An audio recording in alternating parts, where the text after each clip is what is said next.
Hi and welcome back to my channel, or if you're new here, welcome. My name is Meg and this is Skylar Beauty. Today I wanted to go over the best primers so far of 2026. So I'm going to start in no particular order. All of these are my favorites. The first one is the NYX Professional Makeup Blur Sunscreen 30 Blur Screen. It has a light smell of coconut sunscreen, and when it goes on, it feels moisturizing, which is what I like. It does in fact have blurring properties and moisturizing in a way. You do have to shake it a little bit. It's very liquidy. It doesn't take more than maybe 4 drops to cover the whole face, and it doesn't compromise anything like skincare that could be under the makeup prior to, which I really like. You can get this at Ulta, Amazon. I think I get mine back and forth between Ulta and Amazon depending on where I can get it. But this is a very, very, very good primer. The second primer that I wanted to mention, I actually used up, and that I will put up on the screen, is the Colourpop Set It Up primer. It also has a brother or a sister Pretty Fresh Lock It In setting spray that goes along with it. It kind of harkens back to their older primers per se that were more smoothing, blurring, and not gripping in any way, but it does have a little bit of moisturization to it that I really like, that keeps your skin from being too dried out, too mattified.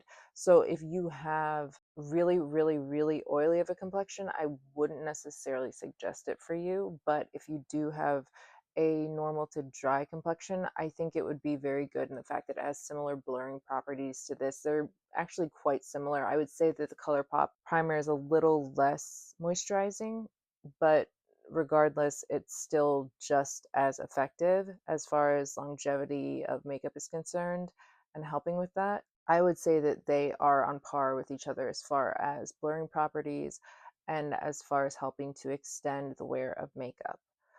The third primer that I want to talk about is not necessarily a primer. However, I treat it as such, and I do honestly feel like it works like one. And that would be the LUMI Glotion from L'Oreal. I have mine in the shade 902 Light. They have 5 shades now. When they first started selling it, there were only 2 shades, I want to say, that were available, light and then maybe bronze or dark. And this is a little too light for me. I would go to medium. I'm done with the medium. I had a medium, but this I think is nice in the fact that it has a tiny bit of coverage to it, a tiny bit, and a light, pleasant smell, nothing too cloying.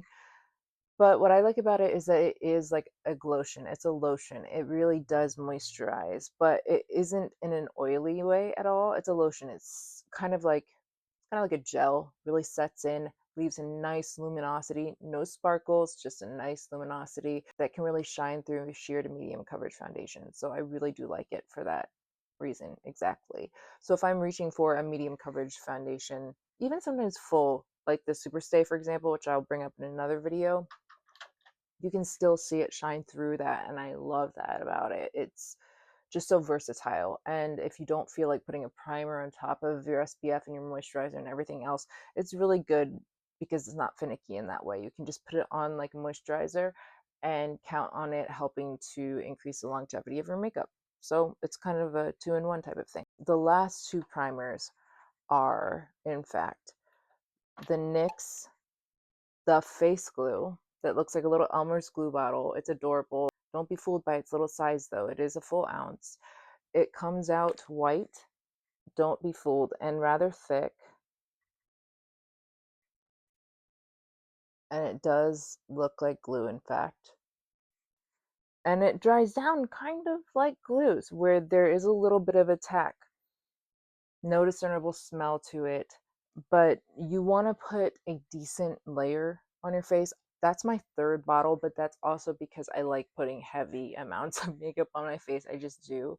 It makes me feel good about myself. I probably use a more than average amount of product when I put on my primers, to be honest with you. So what I love about that primer though is even after it sets and you do have that slight bit of tack, you still kind of do feel moisturized. It definitely has the underlying quality behind all these is that there is a tiny bit of moisturization in all of these, despite the fact that they're blurring or they're gripping. You will find that and feel that in them, which sets them apart from most blurring or kind of gripping primers, so to speak. Usually those don't necessarily do anything but dry out your skin, mattify your skin in order for things to stay on, where these don't compromise your moisture levels whatsoever. The last primer that is okay, so this is my favorite primer, is the Maybelline Grippy primer. I'll put all of these on the screen, but this one, oh man, it has plus 2% niacinamide in it. If I sound like a bumblebee, I have really bad allergies right now, so that's why I just sound a little nasally and my throat's cracking a lot, but I apologize for that. Hopefully this little mic will help with that. So the Maybelline Grippy Primer, this is nice. I don't mind the dropper bottle. Some people do. Some people detest dropper bottles. I don't mind one way or another. I just do a drop, a drop, a drop, a couple drops on my cheeks, one here and one on my nose, and rub it all in. Once this does dry, this is the tackiest out of the tacky, especially compared to this. I would say these are the two grippiest of primers that I've ever tried, and I try a lot of primers. I love primers. Now, this one does dry down very, very grippy, and it's more viscous than the other one. It's much more liquidy, but when it dries, there's a pull, there's a tack. So what I like about it is it's actually thinner, as you can tell, than the other one. So when it dries, it doesn't feel like a layer on your skin. It just feels tacky, but it doesn't feel like there's a layer on your skin. That being said, with most gripping primers, when they dry down and then you rub or you try to buff in a foundation, a lot of times, depending on the foundation, if it's not a perfect match, it'll start pilling. And pilling drives me bonkers. And I'm sure it drives everybody else bonkers that's trying to get a nice layer of foundation over it. For some reason, this does not pill with pretty much any type of foundation that you can put over it. Matte, dewy, full coverage, medium coverage, low coverage, a skin tint. It plays nice with everything. And that is why this reigns supreme. And this is my third bottle, just because it plays so nicely with skincare underneath, with anything you put on top of it. It's very hard to find a priming formula that is grippy, that does not mess with any of the other layers that are going on with your face. I thought I heard a noise. So anyway, point being, get this, you won't regret it. It will work for multiple skin types, and I would highly suggest it. So I will do a good job with my description box for once and link everything below to the best of my knowledge with linking and technology, and at least list it below, as well as put photos in here so that you can see what the products look like. Thank you so much for watching, and I hope to see you in my future videos. Please like and subscribe. Bye.